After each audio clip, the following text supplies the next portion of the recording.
Brch Brk Hs by Louise Edrch. Edrch is a 1999 juvenile novel that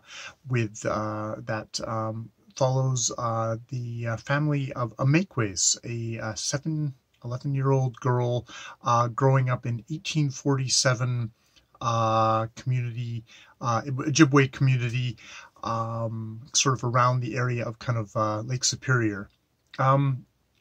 It's to me, it kind of reminds me of the Great Brain books by John D. MacDonald. They're a little bit on the kind of episodic sense, even though there is a little bit of an overarching story. It starts off with an odd prologue, which the prologue is hunters going by an island and finding, it's like everyone has died, but they can hear the cries of a baby. And they're too afraid to actually go to the island and rescue the baby themselves. But one of the hunters says, like, oh, maybe I'll tell my wife. And that's an odd little thing that gets dropped at the very, very beginning of the story. That's obviously not a spoiler because it is the prologue. But it's not something that really is addressed, or I never even thought about it until I get to the very, very, very end of the novel. At which point we get revealed with a Makeways what the significance of that opening scene is. So there's I sort of enjoyed that, like, especially when I finished reading the book. It's like, oh wow, I kind of got to discover that along with Makeways, the little girl whose name means little frog because the first step she ever took was a hop. That, it's like, oh, I got to discover what that was, following her kind of her fairly kind of gentle adventures at the beginning, bumping into some bear cubs and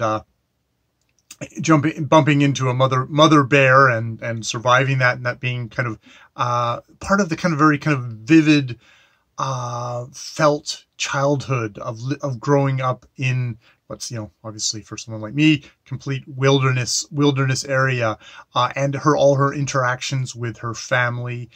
She has a little baby brother who they can't, they're trying to kind of, the elders are trying to like dream a name of, but they can't dream a name of.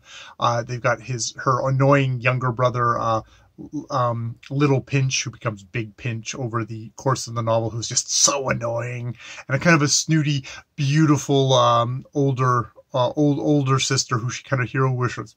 Of course, wants nothing to with her. So it's like very much, it engages you. You feel them. You feel the mother and the father who's off trapping, who is part white, is part, I think, French Canadian. So I guess Métis would be what he would be referred to as, and just their life and their hardships. And indeed, because I've been reading about this time period, it's like I sort of could see kind of some of the hardships coming. And indeed, that opening scene of all the people have died on this island from a disease does come up within the book, and real heartache ensues.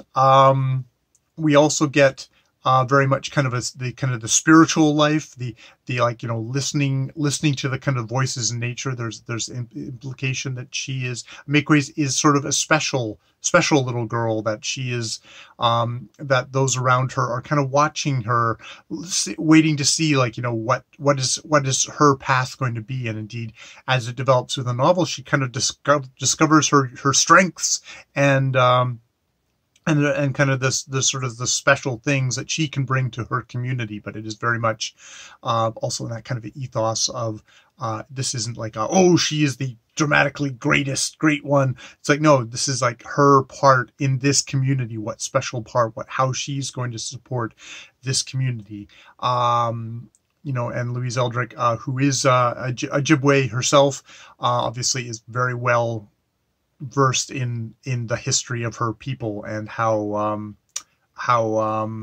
brutal and tough things are going to get. But and I think that this was really in my mind because I've been reading a book called Clearing the Plains by James Daschuk, which is all about clearing the plains with famine and disease of all the native peoples the plains to make way for the building of Canada. Sometimes in ignorance, the disease being spread, but also just the use of control of food to force natives to do what the Canadian government wanted to do, to move them off land. And you really get the sense of, there's talk from the older people, the parents, and that, like, of more and more settlers are coming. Are we going to move up north where there's settlements, there's government money for and supplies that will be given if you move up north, which you can see. But it's I think I found this book valuable because while James Daschuk's book is really valuable and lists a litany of just kind of the misery and hardships, it's really good to get that balance with an imagining of, hey, these weren't just, victims of smallpox and starvation and hunger. These were people who had rich, complex, a lot of times joyful lives, which makes all the shitty stuff of history all the more properly shitty. So yeah, it's a really good book. It is written definitely for younger people. It has that sort of a tone. I listened to it in an audiobook, and it was read that way, but it's also it's told from the point of view of this young girl. So while it's got a kind of a rich language, and there's a certain kind of poetry there, it's also like a well-told children's tale, which is a hard thing to do. You can write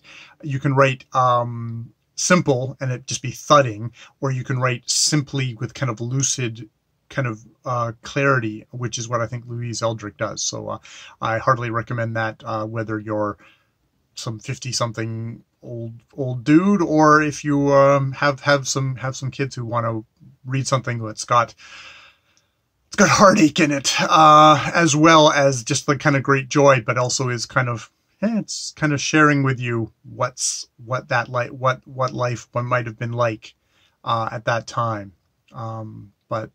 Yeah. So that's my review of the Brch Brk House by Louise Edrch. I'm going to go with Edrich. More videos later.